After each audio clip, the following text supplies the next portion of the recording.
रवायती पाकिस्तानी सहन में आज भी सुकून बिखरा हुआ था। सहन के एक कोने में दादा जान आरामदेह चारपाई पर बैठे थे। ज़ुल्फ़िकार हज़रत अली की मशहूर तलवार का खाका।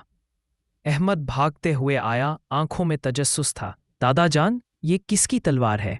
इतनी अजीब सी क्यों है? दादा जान ने मुस्कुरा कर अहमद को पास बिठाया। फ़ज़ा भी आकर दादा के दूसरे तरफ बैठ गई, अपने हाथ में छोटा सा फूल लिए। बेटा, ये तलवार हज़रत अली रज़ी अल्लाह अन्हों की थी। इसका नाम ज़ुल्फ़िकार था। ये तलवार दो धारी थी, यानी दोनों किनारे काटने वाले। अहमद की आंखें चमकने लगीं। क्या वो बहुत बहादुर थे? बहुत ज़्यादा। हज़रत अली ना सिर्फ बहादुर थे, बल्कि इल्म वाले, अदल वाले और सच्चे इंसान भी थे। वो हमेशा हक के साथ खड़े होते। फ़ज़ा ने फूल को देखते हुए कहा, दादा जान, हम भी ऐसे बन सकते हैं।